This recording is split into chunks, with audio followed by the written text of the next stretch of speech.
Hi, I'm Sue. Thanks for joining me for today's Bible reading for January 11th. Today I'm reading Genesis 32 to 34. Verse 1. Jacob went on his way, and the angels of God met him. When he saw them, Jacob said, "This is God's army." He called the name of that place Mahanaim, let me look at what it means, which means two camps. Verse 3. Jacob sent messengers in front of him to Esau his brother, to the land of Seir, to the field of Edom. He commanded them, saying, "This is what you shall tell the Lord Esau. This is what your servant Jacob says. I have lived as a foreigner with Laban and stayed until now. I have cattle, donkeys, flock, male servants, and female servants. I have sent to tell my Lord that I may find favor in your sight."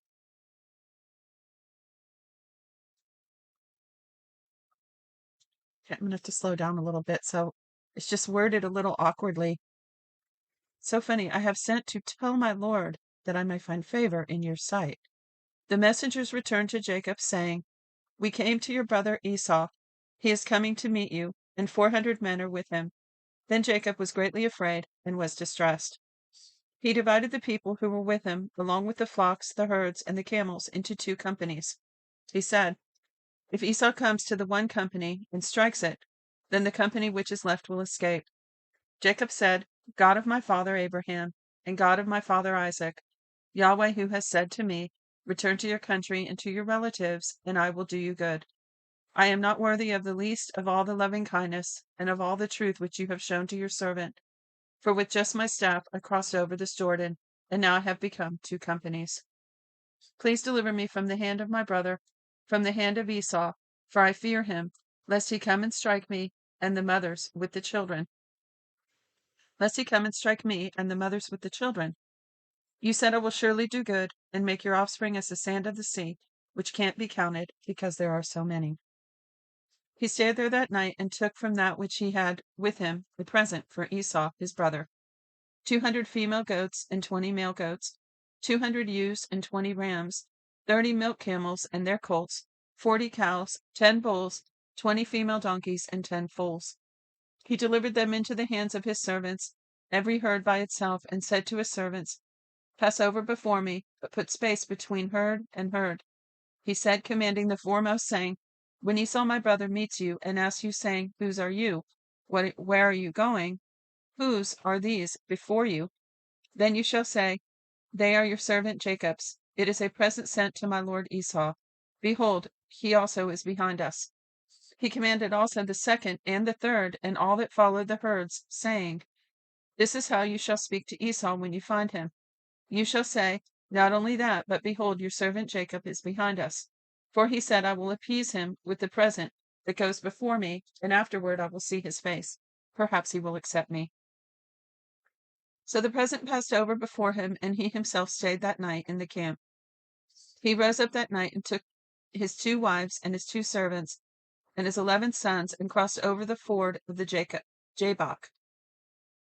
He took them and sent them over the stream and sent over that which he had. Jacob was left alone and wrestled with a man there until the breaking of day. When he saw that he didn't prevail against him, the man touched the hollow of his thigh, and the hollow of Jacob's thigh was strained as he wrestled. The man said, "Let me go, for the day breaks." Jacob said, "I won't let you go unless you bless me." He said to him, "What is your name?" He said, "Jacob." He said, "Your name will no longer be called Jacob, but Israel, for you have fought with God and with men and have prevailed." Jacob asked him, "Please tell me your name." He said, "Why is it that you ask what my name is?" So he blessed him there. Jacob called the name of the place Peniel. I see what that means, face of God. For he said, "I have seen God face to face, and my life is preserved." The sun rose on him as he passed over Peniel, and he limped because of his thigh. Therefore the children of Israel don't eat the sinew of the hip, which is on the hollow of the thigh, to this day, because he touched the hollow of Jacob's thigh in the sinew of the hip.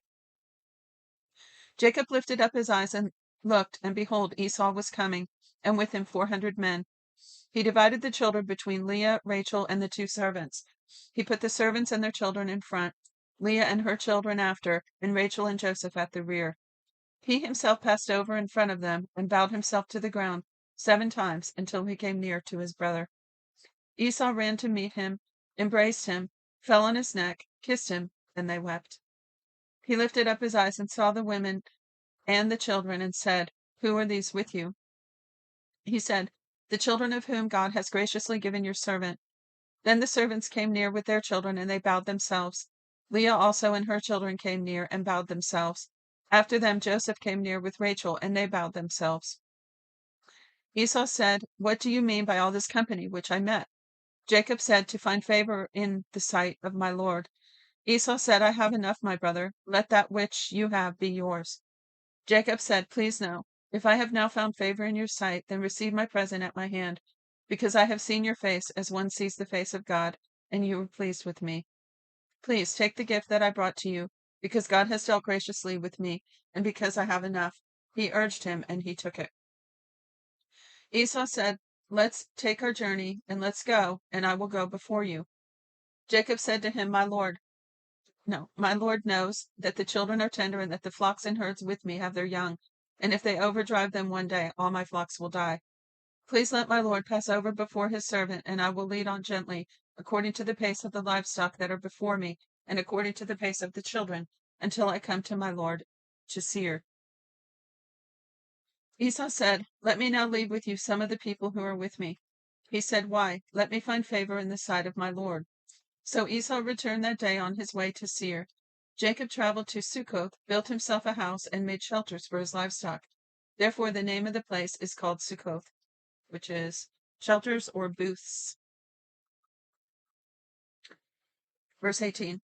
Jacob came in peace to the city of Shechem, which is in the land of Canaan, when he came from Padan Aram, and encamped before the city. He bought the parcel of ground where he had spread his tent, and at the hand of the children of Hamor, Shechem's father, for 100 pieces of money. He erected an altar there and called it El Elohi Israel, which means God, the God of Israel, or the God of Israel is mighty. 34 verse 1. Dinah, the daughter of Leah, whom she bore to Jacob, went out to see the daughters of the land. Shechem, the son of Hamor the Hivite, the prince of the land, saw her. He took her, lay with her, and humbled her. His soul joined to Dinah, the daughter of Jacob, and he loved the young lady and spoke kindly to the young lady. Shechem spoke to his father Hamor, saying, "Get me this young lady as a wife." Now Jacob heard that he had defiled Dinah his daughter, and his sons were with his livestock in the field. Jacob held his peace until they came. Hamor, the father of Shechem, went out to Jacob to talk with him. The sons of Jacob came in from the field when they heard it. The men were grieved, and they were very angry, because he had done folly in Israel in lying with Jacob's daughter, a thing that ought not be done. Hamor talked with them, saying, "The soul of my son Shechem longs for your daughter. Please give her to him as a wife. Make marriages with us. Give your daughters to us, and take our daughters for yourselves. You shall dwell with us and live in the land. You shall dwell with us, and the land will be before you. Live and trade in it, and get possessions in it." Shechem said to her father and to her brothers, "Let me find favor in your eyes, and whatever you will tell me, I will give. Ask me a great amount for a dowry, and I will give whatever you ask of me, but give me the young lady as a wife." The sons of Jacob answered Shechem and Hamor his father with deceit when they spoke, because he had defiled Dinah with their sister, and said to them, "We can't do this thing to give our sister to one who is uncircumcised, for that is a reproach to us. Only on this condition will we consent to you, if you will be as we are, that every male of you be circumcised. Then we will give our daughters to you, and we will take your daughters to us, and we will dwell with you, and we will become one people. But if you will not listen to us and be circumcised, then we will take our sister, and we will be gone." Their words pleased Hamor and Shechem, Hamor's son. The young man didn't want to do this thing because he had delight in Jacob's daughter, and he was honored above all the house of his father. Hamor and Shechem, his son, came to the gate of their city and talked with the men of their city, saying, "These men are peaceful with us, therefore let them live in the land and trade in it. For behold, the land is large enough for them. Let's take their daughters for us for wives, and let's give them our daughters. Only on this condition will the men consent to us to live with us, to become one people, if every male among us is circumcised as they are circumcised? Won't their sons, won't their livestock and their possessions and all their animals be ours? Only let's give our consent to them, and they will dwell with us. All who went out of the gate of his city listened to Hamor and to Shechem his son, and every male was circumcised, all who went out of the gate of his city. On the third day, when they were sore, two of Jacob's sons, Simeon and Levi, Dinah's brothers, each took his sword and came upon the unsuspecting city and killed all the males. They killed Hamor and Shechem his son with the edge of the sword and took Dinah out of Shechem's house and went away. Jacob's sons came on the dead and plundered the city because they had defiled their sister. They took their flocks, their herds, their donkeys, that which was in the city, that which was in the field, and all their wealth. They took captive all their little ones and their wives, and took as plunder everything that was in the house. Jacob said to Simeon and Levi, "You have troubled me, to make me odious to the inhabitants of the land among the Canaanites and the Perizzites. I am few in number. They will gather themselves together against me and strike me, and I will be destroyed, I and my house." They said, "Should he deal with our sister as with a prostitute?" And there is the end of today's reading, leaving us out on a, on a cliffhanger there.